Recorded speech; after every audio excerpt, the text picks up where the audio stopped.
నమస్తే, welcome to our channel.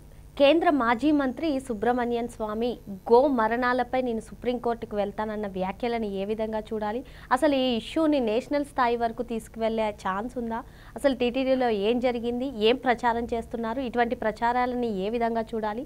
ఇవన్నీ కూడా తెలుసుకునే ప్రయత్నం చేద్దాం. దీన్ని పూర్తిగా విశ్లేషించడానికి మనతో పాటుగా ఉన్నారు జనసేన అధికార ప్రతినిధి కుసుంపూడి శ్రీనివాస్ గారు. సార్ నమస్తే. సార్ నమస్తే. సార్, గో సంరక్షణశాల గురించి ఆంధ్రప్రదేశ్లో మొన్న ఏం జరిగిందో కూడా అందరికీ తెలిసిందే. మరి భూమన కరుణాకర్ రెడ్డి గారు చేసినటువంటి వ్యాఖ్యలను బిఆర్ నాయుడు గారు ఖండించారు. అదేవిధంగా మేము లీగల్గా ఆయన పైన చర్యలు తీసుకుంటామని కూడా చెప్పడం జరిగింది. మరి ఏంటి అసలు ఈ గోశాల పైన అసలు వందల సంఖ్యలో మృతి చెందిన ఆవుల పట్ల అసలు కఠినంగా వ్యవహరిస్తున్నారు, మేము దీనిపైన సుప్రీంకోర్టుకి వెళ్తామన్నటువంటి వ్యాఖ్యలు చేశారు సుబ్రమణ్యన్ స్వామి. ఏంటి ఈ ఇష్యూని నేషనల్ స్థాయికి తీసుకెళ్లాల్సిన అవసరం ఉందా? అసలు ఏం జరిగింది టీటీడీలో? ఇటువంటి సంఘటనలను నేషనల్ స్థాయి వరకు తీసుకెళ్లడాన్ని ఏ విధంగా చూడాలి? మీ విశ్లేషణ ఏంటి సార్? సుబ్రమణ్య స్వామి అన్న వ్యక్తి ఒక వివాదాస్పద ఒక నాయకుడు, అడ్వకేట్ కూడాను. జనతా పార్టీ నుంచి అతను ప్రస్థానం అయిన తర్వాత అతన్ని మామూలుగా రాజకీయ నాయకుడు కంటే కూడా వివాదాస్పద లాయర్ కింద అనేక కేసుల్లో అతను వేయడం అనేది మనకు తెలిసిన విషయం. సరే, అతని వృత్తి అది, ప్రవృత్తి ఒకటి ఉంది. అతను ఏ పార్టీకి చెందినవాడైనా కూడా వైఎస్ఆర్ కాంగ్రెస్ పార్టీకి ఢిల్లీలో ఉన్నటువంటి అధికార ప్రతినిధి అయిన అధికార ప్రతినిధి. పాపం వైఎస్ఆర్ కాంగ్రెస్ పార్టీ వాళ్ళకి నొప్పి కలిగినా ఏం జరిగినా వాలిపోతూ ఉంటాడు. ఆయనకి స్పెషల్ ఫ్లైట్ వేసి కూడా మరి తీసుకొస్తూ ఉంటారు. గతంలో చూడండి, గతంలో కూడా ఇదే మాదిరిగా ఒక పత్రిక వీళ్ళకి వ్యతిరేకంగా రాసింది, ఆ పత్రిక మీద కూడా దావా వేసాడు, 100 కోట్ల దావా. ఇదే పని మీద ఉంటాడు సుబ్రమణ్య స్వామి. తెల్లారితే పాపం జగన్మోహన్ రెడ్డి భజన చేసుకుంటా ఆయన చేసేటువంటి కార్యక్రమాలు. సరే, ఈ రోజున గోవుల గురించి ఇతను ఏదో బాధ వెలబుచ్చుతూ నేను కోర్టుకి వెళ్తాననే మాటలు మాట్లాడతా అని స్టేట్మెంట్ ఇస్తా. ఇవన్నీ మామూలు చిన్న విషయం కాదు. గోవుల్ని ఒక గోమాతగా మేము చూసుకుంటూ ఉంటాం, దైవంగా భావిస్తూ ఉంటాం. ఇది చిన్న విషయం కాదు. మామూలుగా ఒకవేళ వృద్ధాప్యంతో మీరుంటే, అంటే టీటీడీ చైర్మన్ గారిని ఉద్దేశించి మాట్లాడిన మాటలు, వృద్ధాప్యంతో ఉన్న తర్వాత చనిపోతే ఇలా అంటే ఎంత దారుణమైన వ్యాఖ్యలు అంటే అవి. ఎవరికి ఇచ్చారు వాళ్ళు ఇంటర్వ్యూ? సాక్షికి, ఇంకా వేరే పత్రిక కాదు. అది మన సాక్షి లేని సాక్షి కాబట్టి అది పెద్ద హైలైట్ చేసి సుబ్రమణ్య స్వామి కోర్టుకి వెళ్తున్నారంట అని చెప్పేసి అంటారు. కోర్టుకి వెళ్తున్నారంటే పంపించేవాళ్ళు ఎవరు? దానికి వెనకాల పెట్టుబడి పెట్టేది ఎవరు? వీళ్ళే ఉంటారు. ఎందుకంటే ఈ రోజున ఆంధ్రప్రదేశ్లో వైఎస్ఆర్ కాంగ్రెస్ పార్టీకి సంబంధించినటువంటి అనేక విషయాలు, ఒక పక్క నుంచి పార్టీకి సంబంధించిన ఎమ్మెల్యేలు, ఎంపీలు, ఎమ్మెల్సీలు బయటికి వెళ్ళిపోతున్నారు. మరో పక్కన మీరు పాత కేసులు, జగన్మోహన్ రెడ్డి గారికి సంబంధించినటువంటి దాల్మియా సిమెంట్ కేసులు వాటి విషయంలో కూడా బయటకు వస్తున్నాయి. అన్ని కోర్టులు మళ్ళీ ఈడీలు జప్తులు చేస్తున్నాయి ఆస్తులు అంతాను. ఈ విషయాన్ని డైవర్ట్ చేయాలి. డైవర్ట్ చేయాలంటే వాళ్ళకి ఒక అంశం కావాలి. ఈ అంశం కావాలంటే ఇప్పుడు ఈ రోజున ఈ దొరికినాయి. ఆల్రెడీ ప్లాన్ చేశారు పాపం పాస్టర్ ప్రవీణ్ గారి అంశంలో, అది కుదరలేదు, బూమరాంగ్ అయింది. తర్వాత వక్ఫ్ బోర్డుకి సంబంధించిన అంశంలో అలాగే చేశారు, అది బూమరాంగ్ అయింది. ఇప్పుడు గోశాల విషయంలో కరుణాకర్ రెడ్డి గారు ఎంత డ్రామాలు ఆడారో, రోజా గారు ఎంత డ్రామాలు ఆడారో, రమ్మన్నా కూడా వచ్చి చూడకుండా అక్కడ పడుకుని నాన్న హడావడి చేసి చేసుకుంటూ వచ్చారు. అంటే నిజంగా ఈయనకి చిత్తశుద్ధి ఉంటే హిందూ మతం మీద, లేకపోతే గోశాల మీద, లేదా తిరుపతి కొండ మీద ఈయనకి ఏమన్నా చిత్తశుద్ధి విధానం ఉండి కేసులు వేయాలనే ఉద్దేశం ఉంటే, మరి అంతర్వేది రథం కాలిపోయినప్పుడు ఎందుకు వేయలేదు కేసు? రాములవారి రామతీర్థంలో రాములవారి విగ్రహం తలపగలు కొట్టినప్పుడు ఎందుకు వేయలేదు కేసు? తర్వాత నెల్లూరులో రథం తగలబడినప్పుడు ఎందుకు వేయలేదు? అన్నీ పక్కన పెట్టండి. గత 5 సంవత్సరాలు అనేక ఆరోపణలు వచ్చినాయి తిరుమల కొండ మీద కల్తీ నెయ్యి సంబంధించి. అప్పుడు ఎందుకు మాట్లాడలేదు? ఎందుకు కేసులు వేయలేదు?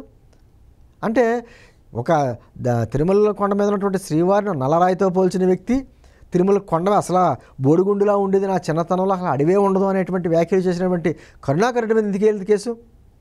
అంటే ఈరోజు ఇప్పుడు పుట్టిందా? ఇక్కడ ఒకటి సార్, మొన్న జరిగినటువంటి సంఘటన ఏదుందో, భూమన కరుణాకర్ రెడ్డి కానివ్వండి, రోజా గారు కానివ్వండి, వీళ్ళు చేసిన రాద్ధాంతం కూడా, అంటే వైసీపీ వాళ్ళు చేసిన రాద్ధాంతం కూడా మొత్తం అసలు సఫలీకృతం కాలేదు. సో అందుకనే ఇప్పుడు సుబ్రమణ్యన్ స్వామిని రంగంలోకి దించారు వైసీపీ పెద్దలు. ఇప్పుడు వస్తున్న వార్తలు సార్, మరి వాస్తవం ఉందంటే? ఖచ్చితంగానమ్మా, వైఎస్ఆర్ పార్టీ, కాంగ్రెస్ పార్టీ నాయకులకు సంబంధించినటువంటి ఆలోచనలే దుర్మార్గంగా ఉంటాయి. అవి కులాల మధ్య, మతాల మధ్య, ప్రాంతాల మధ్య చిచ్చు పెట్టేటువంటి అంశాలే ఉంటాయి. వాళ్ళు ఏదో రకంగా ఒక పని చేశారని చాలా ప్లాన్గా చేస్తారు. ఎందుకంటే ఆర్థిక నేరగా ఇప్పుడు ఒకనొక టైంలో ఢిల్లీ కోర్టులో వీళ్ళ పార్టీ, కాంగ్రెస్ పార్టీకి సంబంధించినటువంటి చిదంబరం గారి కేసు కోర్టు అక్కడ తీర్పు జరుగుతున్నప్పుడు ఒక ఉదాహరణ చెప్పాడు అక్కడ ఉన్నటువంటి హైకోర్టు లాయర్ గారు. ఈ ఆర్థిక నేరాలు చేసేవాళ్ళు చాలా ప్రణాళికతో ఉంటారు, చాలా ముందస్తు ప్రణాళిక, చాలా ప్లాన్డ్గా చేస్తూ ఉంటారు. మీకు ఉదాహరణ చూడాలంటే ఆంధ్రప్రదేశ్కి సంబంధించిన జగన్మోహన్ రెడ్డి అని వ్యాఖ్యలు చేశారు. అందుకని వీళ్ళు ఏంటంటే ఒక పక్కన పార్టీని కాపాడుకోవాలి, పార్టీలో ఉన్న నాయకులందరూ వెళ్ళిపోతున్నారు కాబట్టి పార్టీని కాపాడుకోవాలి. 2, ఇటువంటి వాళ్ళ మీద వస్తున్నటువంటి కేసులు, మద్యం కేసు కావచ్చు, లేకపోతే దాల్మియా సిమెంట్ సంబంధించిన కేసులు కావచ్చు, వీటి నుంచి ప్రజలను డైవర్ట్ చేయాలి అనేటువంటి ఒకటి. మూడోది, అన్నిటికన్నా ప్రమాదకరంగా ఆలోచన ఏంటంటే ఆంధ్రప్రదేశ్కి పెట్టుబడులు వస్తున్నాయి, టీసీఎస్ లాంటి కంపెనీలు వస్తున్నాయి, వేరే పారిశ్రామికవేత్తలంతా ఇక్కడికి వస్తున్నారు, ఇక్కడ రాకూడదు, తన హయాంలో పెట్టుబడులు వచ్చినాయి రాలేదు కాబట్టి ఇప్పుడు కూడా రాకూడదు అనేటువంటి, అంటే ఒక పని చేసామంటే 3 రకాలైనటువంటి దుర్మార్గ ఆలోచనలు ఇవన్నీ చేసి ఇప్పుడు ఇక్కడితో ఆగలేదు. కరుణాకుమార్ రెడ్డి గారు ఇందాక చెప్పినట్టు, మీరు భూమన కరుణాకర్ రెడ్డి గారు లేకపోతేనేమో ఈ రోజా గారు, వీళ్ళంతా సమస్య బూమరాంగ్ అయ్యింది, ప్రజలు చిచ్చి అంటున్నారు, తిరుమల కొండ మీద మీ రాజకీయాలు ఏంటి అని చెప్పేసి అని ప్రజల్లో వ్యతిరేకత వస్తుంది. కాబట్టి దీన్ని డైవర్షన్ చేయాలంటే సుబ్రహ్మణ్య స్వామిని దింపాలి. సుబ్రహ్మణ్య స్వామి దింపి దీన్ని ఏదో దేశవ్యాప్తంగా ఒక సంచలనం చేయాలన్నటువంటి కుట్ర ఎంటుంది. ఇటువంటి రాజకీయాలు ఎక్కడ ఉండవని అంటుంది. భారతదేశంలో ఎక్కడైనా కూడా ఒక పార్టీ విమర్శించుకుంటాలో రాజకీయాలు సహజంగా ఉంటాయి, కానీ అంతే వ్యక్తిగత రాజకీయాలు కూడా చేసుకున్నటువంటి తమిళనాడు చూడండి, అంత దారుణంగా ఉంటాయి అక్కడ రాజకీయాలు. అయినా కూడా వాళ్ళ రాష్ట్రానికి సంబంధించిన అంశం వచ్చేటప్పటికి ఏకమైపోతారు. అటువంటిది ఇక్కడ దుర్మార్గం ఏంటంటే రాష్ట్రం నాశనం అయిపోయిందని కోరుకున్నటువంటి పార్టీలు ఉన్నాయంటే వైఎస్ఆర్ కాంగ్రెస్ పార్టీ. తిరుపతి కొండ మీద రాజకీయాలు చేయకూడదు, తిరుమల కొండ మీద తోటి రాజకీయాలు చేసిన వాళ్ళందరూ గతంలో ఏమైపోయారో మనకు తెలుసు అనేటువంటి కనీస జ్ఞానం లేకుండా అక్కడ ఏదన్నా ఒక ఇష్యూ చేస్తే దానివల్ల ప్రచారం వస్తుంది అనేటువంటి దుర్మార్గం ఆలోచనతోటి భక్తుల మనోభావాలతో ఆడుకోవడం. మరి గతంలో జరిగినటువంటి అనేక అంశాల మీద ఎందుకు కోరట్లేదు సుబ్రహ్మణ్య స్వామి అంటే? అనేక సందర్భాల్లో వచ్చాడు, తాడేపల్లి ప్యాలెస్లో కూర్చున్నాడు, అతను ఇంకొక మాట మాట్లాడాడు. గత మాజీ సంబంధించిన టీటీడీ చైర్మన్ గారట అనుకూలంగా ఉండేవారంట, అందరికీ అనుకూలంగా ఉండేవారు, అందుబాటులో ఉండేవారు.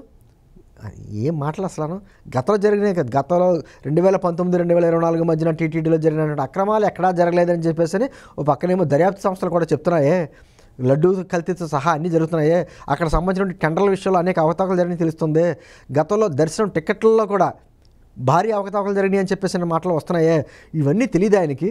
అంటే దాన్ని కూడా మెచ్చుకుంటా ఆయన ఎంత అందంగా చూడండి, గత మాజీ చైర్మన్ గారు ఎంతో అందుబాటులో ఉండేవారు, అనుకూలంగా ఉండేవారు అని మాటలు మాట్లాడుతున్నారంటే కేవలం చాలా స్పష్టంగా నేను వైఎస్ఆర్ పార్టీ కాంగ్రెస్కి అధికార ప్రతినిధిగా ఉంటాను, ఆ పార్టీకి ఢిల్లీలో లాబింగ్ చేసే వ్యక్తిగా నేను ఉంటాను అన్నటువంటి భావన చాలా స్పష్టంగా చెప్తున్నాడు, డైరెక్ట్గా చెప్తున్నాడు ఆయన. వెళ్ళమనంటే కోర్టుకు వెళ్ళమనంటే తప్పేం లేదు, నిజంగా నిజాలు వస్తాయి. మీరు వెళ్ళడం కాదు, ఆల్రెడీ కూటమి ప్రభుత్వం ముందు వెళ్తుంది. ఎవరైతే ఆరోపణలు చేశారో ఆరోపణల మీద కేసు వేశారు భూమన కరుణాకర్ రెడ్డి మీద. ఇక ఫేక్ వీడియోలా లేకపోతే ఫేక్ ఫోటోసా ఏంటనేది బయట తేలుస్తారు. మీరు వెళ్ళకుండా ముందేనే ఇక్కడ దర్యాప్తు జరుగుతుంది, మీరు కూడా ఇంప్లీడ్ అవ్వండి, తప్పలేదు. నేను అంటుంది ఏదైనా చేయొచ్చు, కానీ రాజకీయాలు దేవుడితోటి లేకపోతే ఈ ప్రజల్లో ఉన్నటువంటి మనోభావాలతోటి రాజకీయాలు చేస్తే మాత్రం అమ్మ దాని ప్రతిఫలాలు దాన్ని ఖచ్చితంగా అనుభవిస్తారు. గతంలో చాలామందికి అనుభవాలు ఉన్నాయి. అంటే కేవలం జగన్మోహన్ రెడ్డి గారి మెప్పు గురించో లేకపోతే ఇతరత్ర లబ్ధి గురించో లేకపోతే దేశవ్యాప్తంగా ఒక సంచలనాల గురించో సుబ్రహ్మణ్య స్వామి చేసే కార్యక్రమాలు అయితే ఉన్నాయో హిందూ సమాజం ఒప్పుకోదు.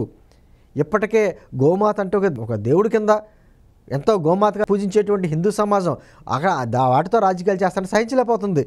సహజ మరణాలు ఉంటాయి, సహజ మరణాలని లేకపోతే ఎక్కడెక్కడో చనిపోయినటువంటి ఆవుల ఫోటోలను తీసుకొచ్చి ఇక్కడ తిరుపతిలో ఇటువంటిగా జరుగుతుందని చెప్పడం అనేది చాలా దుర్మార్గం.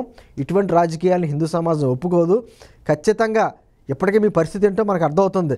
భవిష్యత్తులో కూడా ఇటువంటి రాజకీయాలు చేస్తే మాత్రం ఇంకా శ్రీవారి ఆగ్రహానికి గురికాక తప్పదని మాత్రం చెప్పగలం.